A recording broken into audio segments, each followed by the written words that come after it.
You're standing on the firing line with something short and mean in your hands. The kind of rifle that won't eat up the hallway, but will still make itself relevant when things get real. This video isn't a spec sheet recital. It's straight from the range. How these rigs handle suppressed, how they cycle on stubborn subsonic loads, and why certain designs actually make sense inside a house or a truck. I shuffled the order, swapped 2 models, and added a couple of crowd pleasers, so this list reads like a practical shotgun buyer's guide, not a manufacturer's catalog. Expect real talk about balance, gas systems, and follow-up shots, not marketing fluff. Number 9. Maxim Defense PDXSD. This one's the weird little workhorse you pick when you want a rifle-length performance in a package that won't eat up your hallway. The PDXSD was designed from day one to be suppressed. The can is integral. The gas system is tuned around that baffle stack, and the whole thing breathes differently than an AR with a can slapped on the muzzle. In practice, that means far fewer gas issues on short barrels, much cleaner cycling with subsonic loads, and a more civilized muzzle signature when you run 300 blackout subsonics or 5.56 NATO with the right ammo. On the range, it feels balanced. The extra diameter up front doesn't make it awkward. It actually helps dampen muzzle movement and keeps follow-ups honest. Controls are AR familiar, but you'll notice the recoil impulse is friendlier with suppression engaged, and the barrel-watched gas harmonics give better first-round hit consistency than many pistol-length setups. Build quality is solid enough that you can treat this as a primary home defense rig rather than a novelty. Reality check. Integral suppressed rifles usually carry a premium and require players to mind the legal side depending on where you live. But if you want a compact, purpose-built, suppressed platform that runs reliably on both subsonic and supersonic ammo, the PDXSD is exactly the kind of engineering-forward option that delivers on that promise. Number 8. Daniel Defense DDM4 ISR. This one is for the shooter who wants an integrally suppressed platform that behaves like a grown-up tool, not a gimmick. Daniel Defense built the DDM4 ISR around the idea of a pinned and welded 16-inch overall length while keeping the benefits of a short, suppressed barrel. That means the barrel and suppressor are one engineered package, the gas system is tuned for the baffle stack, and you get the reliability of a proper cold hammer-forged barrel instead of a backyard Frankenstein job. On the range, it's calm, follow-ups are predictable, and it eats both 110-grain supersonic and 220-grain subsonic loads without being temperamental. What stands out in real use is how the ISR manages gas and harmonics. With an integral can, the front end carries more mass, which damps muzzle movement and helps you get back on target faster. The gas tuning reduces nasty blowback and keeps the charging handle and ejection patterns friendlier when you run suppressed, so you're not constantly fighting gunk or short-stroke issues. If you care about first-round hit consistency from a short-barrel design, the ISR's engineering choices reward you, more so than most pistol-length ARs with a can slapped on. Reality check. It's not cheap, and integrally suppressed rifles have a legal baggage checklist in some areas. But if your mission calls for a compact suppressed rifle that doesn't sacrifice reliability or accuracy, the DDM4 ISR is a top-tier option. It's the sort of rifle you buy when you want suppression done the right way, not bodged on. Number 7. SilencerCo Maxim 9. This one is the compact suppressor-first pistol that actually tries to solve the noise problem without forcing you to carry a separate can.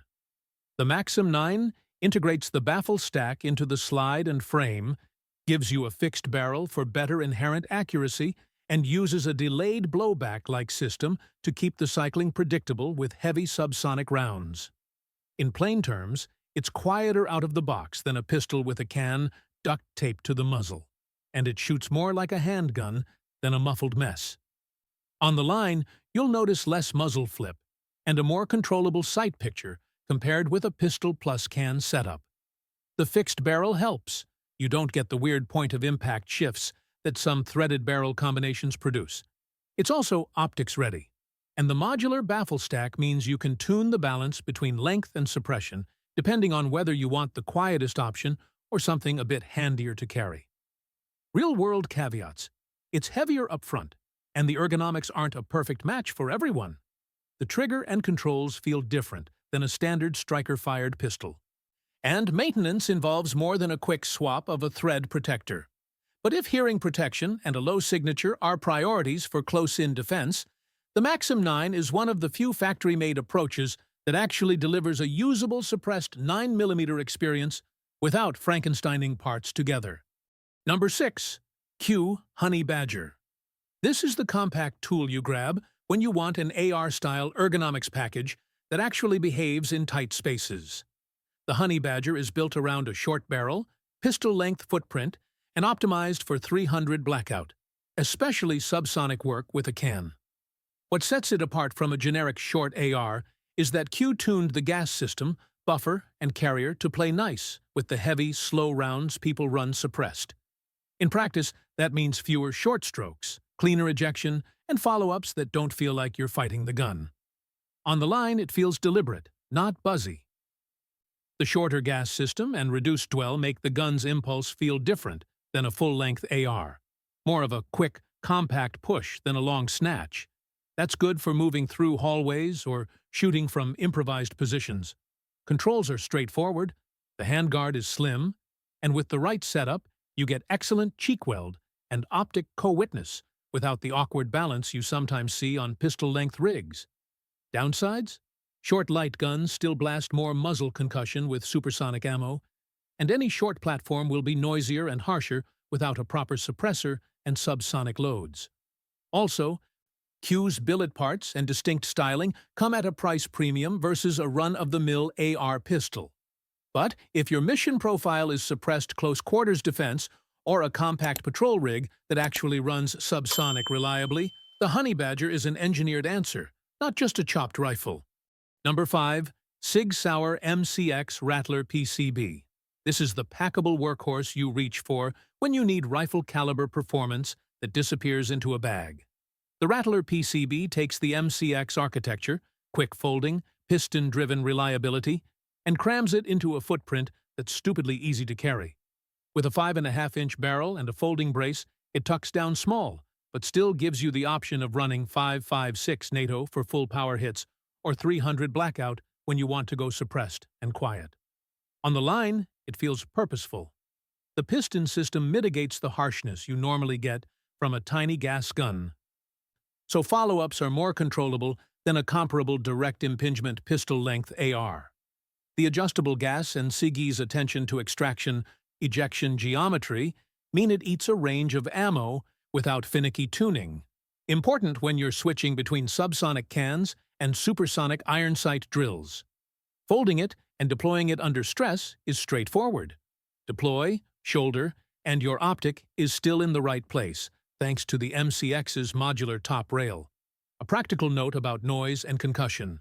Short barrels are brutal with supersonic loads. The Rattler is no exception. So if your intent is suppressed CQB, plan on 300 blackout subsonics plus a decent can. If you want velocity and barrier performance, 5.56 gives you that, but expect flash and concussion to spike. Controls are user-friendly, mags are plentiful, and the platform's folding convenience makes it a top pick for vehicle stowage, patrol bags, or any role where size matters as much as capability. Real-world trade-offs are obvious. You pay a premium for SIG's engineering and folding convenience, and portability always comes with recoil and concussion compromises versus a longer rifle. Still, for a compact, ready-to-carry, rifle caliber package that behaves more like a rifle than a toy, the MCX Rattler PCB sits in a sweet spot many folks prize. Number 4. Sig MPX K. This is your go-to when you want an SMG-style handling package in a modern, idiot-proof platform. The MPX K keeps everything short and tight. 9mm chambering, short overall length, and controls laid out, so anybody who's used an AR or a pistol will feel at home. Sig engineered the MPX family to be a true carbine-style 9mm system with user-friendly magwells, easy-to-index controls, and a barrel-not-receiver geometry that accepts a suppressor without turning the gun into a handful of smoke and gas.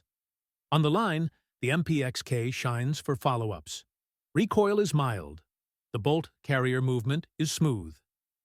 And with the right can and subsonic ammo, you get a very usable, low-signature package in tight quarters. It's also forgiving with different 9mm loads, cheap range 115 grain or heavier subs for suppressed work, and the magazines are widely available and reliable.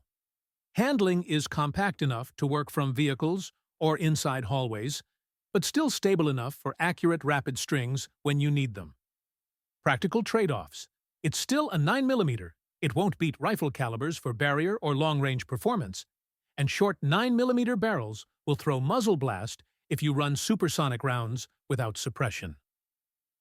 Maintenance is straightforward, but slightly more involved than a basic blowback pistol, because SIG built a more refined operating system. Bottom line, if your mission profile values controllability, fast follow-ups, and a 9mm logistics chain, the MPX K is one of the most polished compact SMG-style options available.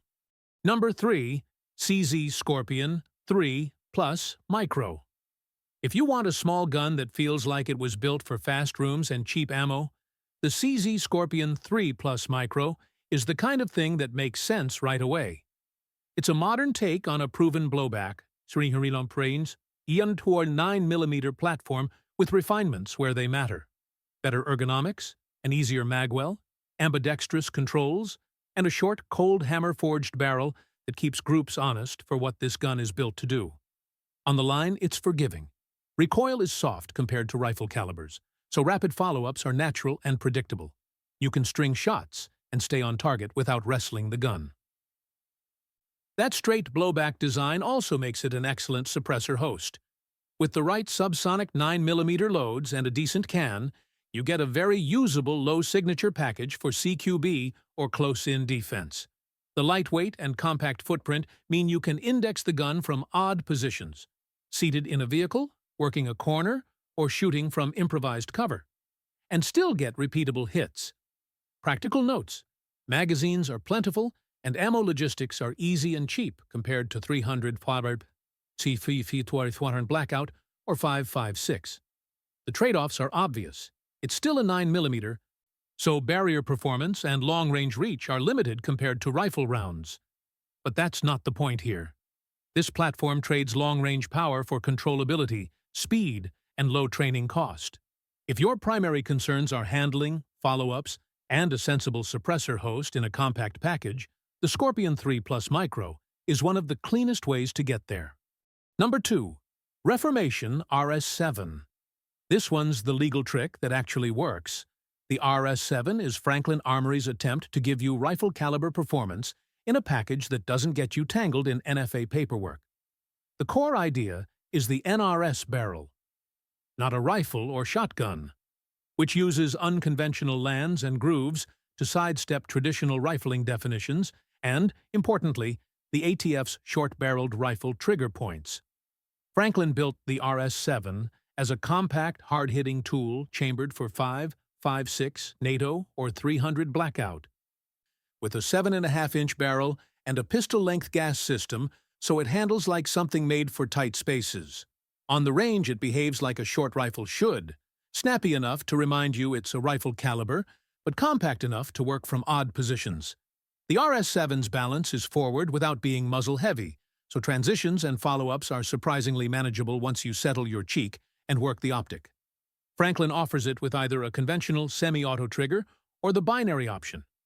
If you like an aggressive rate of fire feel, the binary system gives you a unique cadence, one shot on the pull, one on the release. But be honest, that changes how you practice and what kinds of sequences you run live. Why people love it is simple. You get meaningful terminal performance without tax stamps or long NFA waits. For defensive purposes inside a house, 300 blackout subsonic plus a can-tames concussion and sound. 5.56 gives you barrier performance if that's the trade-off you want, but expect more flash and blast out front. The RS7's short overall length makes it ideal for vehicle work, bedside configs, or cases where storage and handling matter more than long-range precision. Caveats: there are always caveats. The NRS approach bought legal breathing room, but it's also precisely the kind of design that invites scrutiny and political noise. Buyer confidence depends on the current enforcement climate. Also, short pistol-length gas guns run warmer and dirtier under sustained strings compared with full-length rifles. So if you plan high round counts, tune your gas and maintenance cycles accordingly. Lastly, the binary trigger is fun, but it's a training change. Don't take it into a serious context without practicing slow, controlled drills first. Bottom line, if you want compact rifle power without NFA paperwork and you accept the trade-offs of a short-barrel platform, the RS7 is an engineered, usable option that actually solves a couple problems people complain about with cut-down rifles. Number 1. PS90. This is the oddball that makes a lot of sense once you stop trying to force it into a traditional rifle box. The PS90 is a bullpup PDW chambered in 5.7 by 28. Compact, flat, and built for high-capacity defensive roles where maneuverability matters more than long-range reach. Because the action sits behind your cheek, you get a full-length barrel in a package that's shorter than most pistols with braces, and that changes how you move through tight spaces. The 50-round translucent mag keeps follow-ups coming without a frantic reload. And the cartridge gives you better barrier performance than pistol calibers while remaining light recoiling and fast to recover from. On the line, the PS90 tracks like a stable little carbine. Minimal muzzle rise, predictable group behavior, and surprisingly easy to run quickly from odd positions. It's also inherently easy to suppress. The straight barrel geometry and low impulse of the cartridge let cans work very effectively, turning a compact PDW into a very quiet house defense tool when you want it. Practical trade-offs: 5.7 ammo costs more and isn't as common as 9mm, and the proprietary magazines aren't exactly universal. Training-wise, you'll need to groove reloads around the right side ejection and learn the bullpup index. But if you need a compact, high-capacity platform with rifle-like terminal performance and very manageable recoil, the PS90 answers that problem in a way most mini-rifles don't. All right, that's the 9 rigs laid out from the compact integrally suppressed to the oddball PDW that actually makes sense. You've seen trade-offs up front: suppression versus concussion, portability versus barrier performance, and legal workarounds versus plain old simplicity. If your priority is low signature and suppressed performance, lean into the PDXSD or DDM4 ISR and plan your ammo and can accordingly. If logistics and low-cost training matter, 9mm hosts like the MPX K or the Scorpion 3 Plus Micro let you run more rounds for less cash and still get very usable CQB performance.